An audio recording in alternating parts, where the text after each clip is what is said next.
काय आरती आरती तो तुकिता तुलनेसी ब्रह्म तुकाची. अहो तुकोबरायांचं आणि ब्रह्माचं तुलना करायची म्हटलं तर तुकाराम आणि ब्रह्म. तुकिता तुलनेसी ब्रह्म तुकासी आले. किती मोठा अधिकार आहे. अशा हे जगद्गुरु संत श्रेष्ठ तुकोबाराय आजच्या या अभंगामध्ये तुम्हा आम्हाला नामाचं महात्म्य सांगतायत, नामाचं महात्म्य सांगतायत. अहो या साधू संतांनी आम्हाला काय काय नाही सांगितलं. राम महाराज परवा मी सांगितलं कीर्तनात, संतांनी आम्हाला आमचा पंथ सांगितला, संतांनी आम्हाला आमचा ग्रंथ सांगितला, संतांनी आम्हाला आमचे संत सांगितले, संतांनी आम्हाला आमचा विचार सांगितला, संतांनी आम्हाला आमचा व्यवहार सांगितला. काय सांगायचं राहील. बरोबर ना. आदिनाथ गुरु सकळ सिद्धांचा मच्छिंद्र दयाचा मुख्य शिष्य मच्छिंद्राने बोध गोरक्षाशी केला. गोरक्ष वळला गहिनी प्रती गहिनी प्रसादे निवृत्ती दातार ज्ञान देवा सार चोजविले. आदिनाथ महादेव देवादिदेव महादेव हर हर महादेव हा संप्रदाय त्यांच्यापासून चाललेला संप्रदाय. आदिनाथ मच्छिंद्रनाथ गोरक्षनाथ गहिनीनाथ निवृत्तीनाथ, पण ज्ञाननाथ नाही लावला. ज्ञानेश्वर माऊलींनी स्वतःच्या नाव पुढे विकास महाराज काय लावलं नाही. ते काय झाले ज्ञानदेव झाले, ज्ञानेश्वर माऊली झाले. गूढ गम्य ज्ञान ज्ञानदेवाला दिले निवृत्तीने दिले माझ्या हाती. जे गूढ ज्ञान होते अध्यात्म अध्यात्म अध्यात्म अध्यात्म म्हणजे नक्की काय, हे गूढ अध्यात्म असणार अध्यात्माचं ज्ञान माऊलींनी अधिकार तैसा दावेला मार्ग चालता हे मग कळू येते. ज्याचा ज्याचा जसा जसा अधिकार तसा तसा त्याला त्यांनी मार्ग दाखवलाय. बरोबर ना. अमृत अनुभव असेल, ज्ञानेश्वरी असेल, 28 अभंगाचा हरिपाठ असेल, माऊलींनी ज्याचा जसा अधिकार तसा तसा त्याला मार्ग दाखवलाय. हरिपाठ देवाचे द्वारी विभाक्षण भरी तेने मुक्तिचारी साधिला. हरिमुखे म्हणा हरिमुखे म्हणा पुण्याची गणना कोण करी. हरिमुखे म्हणा म्हणजे त्या हरीचं, त्या पांडुरंगाचं, त्या विठ्ठलाचं, त्या प्रभू श्री रामरायाचं, त्या भगवान श्रीकृष्णाचं नाम तुमच्या आमच्या मुखात आलं पाहिजे. हरिमुखे म्हणा हरिमुखे म्हणा पुण्याची गणना कोण करी. हा आदिनाथ महादेव देवादिदेव महादेवांपासून चालत आलेला संप्रदाय ज्ञानोबा माऊलींनी सर्वांसाठी खुला केला, मोकळा केला आणि सांगितलं या रे लहान थोर याती भरती नारी या रे यार लहान थोर कुणी आंधळे पांगळे कुणी कुणी कोणी कुणी या. इथं जातीचं बंधन आहे का. हा आमचा संप्रदाय आहे. वारकरी संप्रदायानं जाती निर्मूलन केलेलं आहे. सर्वात पहिलं प्रथम कार्य जर कुणी केलं असेल जाती निर्मूलनाचं तर माझ्या साधू संतांनी केलेलं आहे. असा हा महाराष्ट्र. आणि ह्या साधू संतांनी तुम्हाला आम्हाला उपदेश केले, आम्हाला आमचा पंथ सांगितला ना. भागवत धर्म कुठला आहे आपला वारकरी संप्रदाय आहे. हा संप्रदाय आम्हाला सांगितला, आमचा धर्म सांगितला. बरोबर धर्म मगाशी मी सांगितलं येथ वडील जय जय करीती तया नाम धर्मो ठेविती हे रते अनुष्ठिते सामान्य. आम्हाला आमचा पंथ सांगितला, आम्हाला आमचा ग्रंथ सांगितला. नामा म्हणे ग्रंथ श्रेष्ठ ज्ञानदेवी एक तरी ओवी अनुभवावी. समुखे आपण सांगेतो श्री विष्णू श्री गीता हा प्रश्न अर्जुनेसी तेची वाचेवत तासाचे भय कळी काळाचे तेची ज्ञानेश्वरी वाचेवत तासाचे भय कळी काळाचे नाही काय. आमचा पंथ सांगितला, आमचा ग्रंथ सांगितला. बघा ग्रंथ वैद्य वैद्य वैद्य कळलं का. ओ मावशा हो मी बोलतोय ते कळतंय का. पायांच्या चुली करू नका, अजून तुमचं वय झालं नाही चुली वड शेकायचं.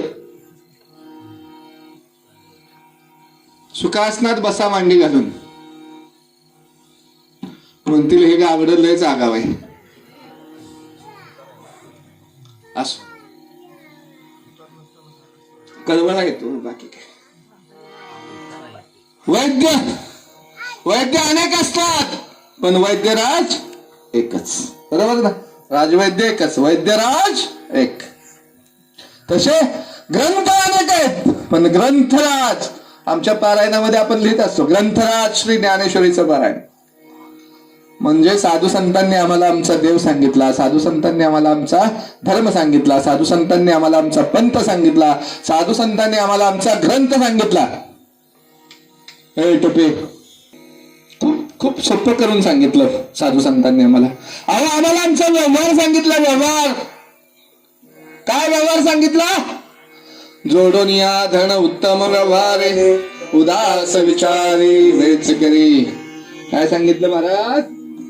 जोडून या धन उत्तम व्यवहारे.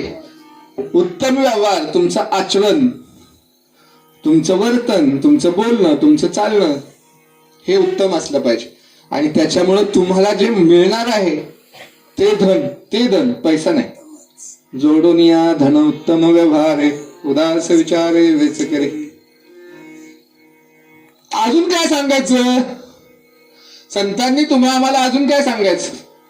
माऊलींनी हरिमुखे म्हणा, हरिमुखे म्हणा 2 वेळा सांगितलं. हरिमुखे म्हणा, हरिमुखे म्हणा, अशा 28 अभंगात 28 जुने 56 वेळा सांगितलं. आपण ऐकलं? रोज हरिपाठी गातो आपण, बरोबर?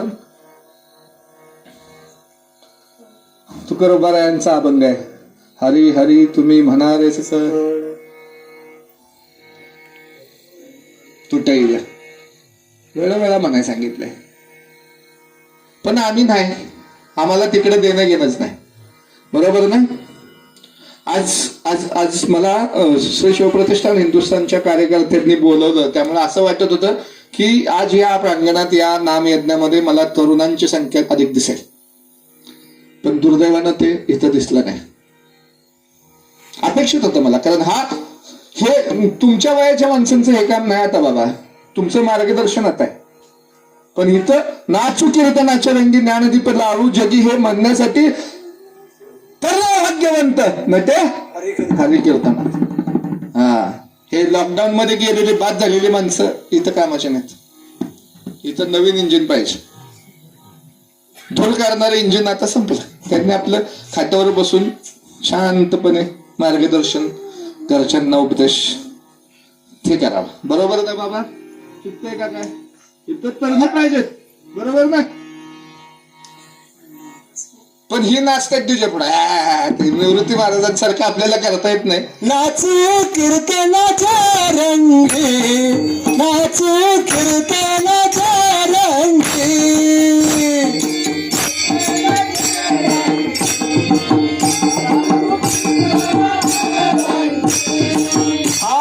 ज्ञानदीप लावू जगी, ज्ञानदीप लावू जगी, ज्ञानदीप लावू जगी, ज्ञानदीप लावू जगी. सर्व चांदण माधाई, सर्व चांदण माधाई.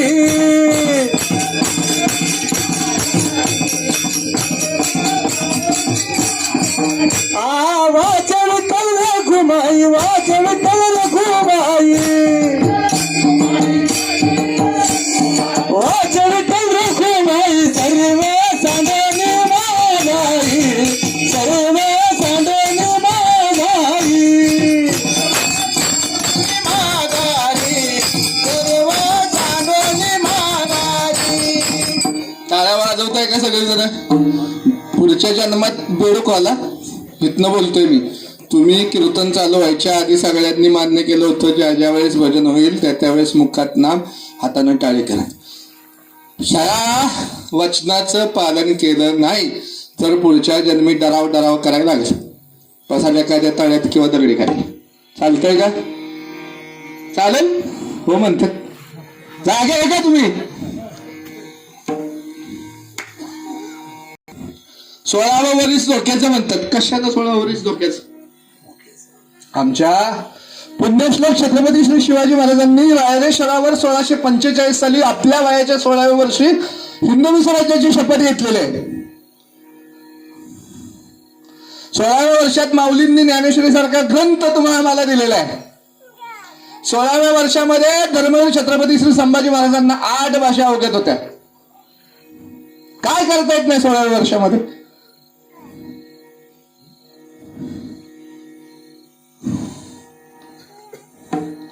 The age of 16 is turning point of the life. काय विकास महाराज, तुमचं वय किती आहे? जरा नंदिनीत बोला की, बघित वार करी पाहिजे. 20.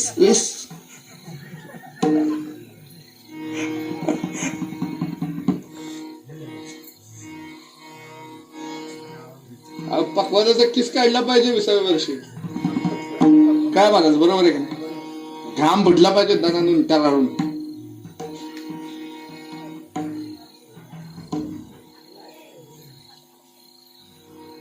आणि हे गूढगम्य असणारे ज्ञान माझ्या ज्ञानेश्वर माऊलींनी तुम्हाला या लहान थोर कुणालाही सगळ्यांना सांगितलं. म्हणजे संतांनी आम्हाला आमचा ग्रंथ सांगितला, संतांनी आम्हाला आमचा देव सांगितला, संतांनी आम्हाला आमचा संत सांगितला, संतांनी आम्हाला आमचा पंत सांगितला, संतांनी आम्हाला आमचा व्यवहार सांगितला, सर्व काही सांगितलं. पण आम्ही त्यांच्यापेक्षा नागटी नाही. कारण या मानवी देहात येऊनच तुमच्या आमच्या जन्माचा उद्धार होण्याचं साधन काय असेल तर नामस्मरण आहे. आणि हे नामस्मरण मानव देहामध्येच आल्यावर करता येतं. देवानं आम्हाला देह दिला कशाला? देव दिला देह भजन गोमाता, देव दिला देह भजन गोमाता, भजन गोमाता, देव दिला देह भजन गोमाता, देवाला भाडा मालिके.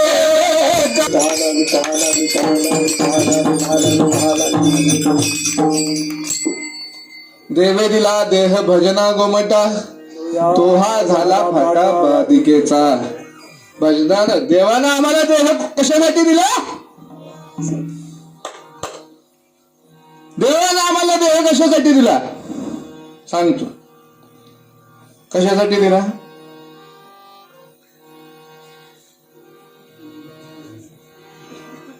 गुटख्याची पुडी खायला,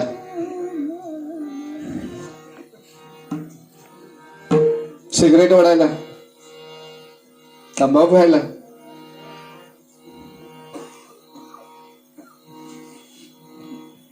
मग देवाने देह दिला कशाला? गणवाले बाबा कशाला दिला?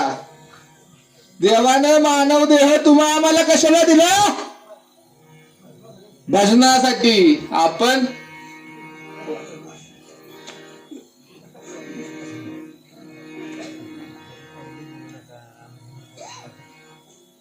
देवानं देह दिला भजनासाठी दिला, बरोबर का? मानव देह प्राप्त होणं कुणाच्याही नशिबात नाही. मानव देह मिळणं कुणालाही प्राप्त असं नाहीये. 1,84,000चा फेरा केल्यानंतर मानव देह मिळतो महाराज, आणि तोही सर्वांना मिळतो अशातला भाग नाही. अहो ते देव आहेत. तुम्हाला आम्हाला देह मिळाला पण कळाला नाही. कशाला दिला देह? मानव देह दिला भगवंताचं नामचिंतन करणारा, भगवंताचं नामस्मरण करण्यासाठी मानवाचा देह पंढरीश परमात्म्यानं तुम्हाला आम्हाला दिला. पण तो देह दिलेला देह आम्हाला कळाला नाही. देवांना देह मिळाला नाही पण कळाला. देवांना मानव देह मिळाला का? मानव देह मिळाला का बा देवांना? पण त्यांना मानव देहाचं महात्म्य कळालं. मानव देहामध्ये आल्यानं काय करता येतं याचं महत्व त्यांना कळालं. स्वर्गीच्या अमर इच्छिता ती देवा, मृत्यू लोकी व्हावा जन्मामा. देवांना देह मिळाला का विकास महाराज? देवांना देह मिळाला नाही, नाही मिळाला.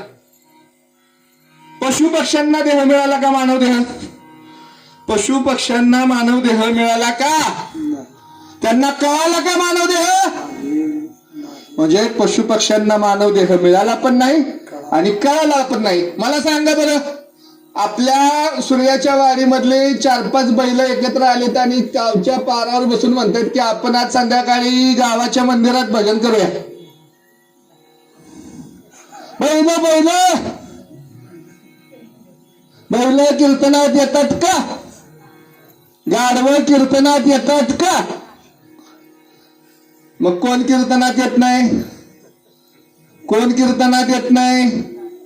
बैल, गाढवं, कुत्र नाही. मगाशी कुत्र पण येऊन गेलं. कुत्र येत म्हणजे देवानं आम्हाला सुंदर असा नरदेह दिलेला आहे, मानव देह दिलेला आहे. अरे या मानव देहात येऊन कोटी जन्माचं पुण्य फलाशी प्राप्त करा, पुण्याचं फळ प्राप्त करा आणि या 1,84,000चा फेरा चुकवा. आलेल्या मानव देहाचा सदुपयोग करून भगवंताचं नामचिंतन करा, भगवंताचं नामस्मरण करा आणि तुमच्या या भवसिंधूतून दूर, भवसिंधूतून सटकून जा, निष्ठून जा, तरुण जा.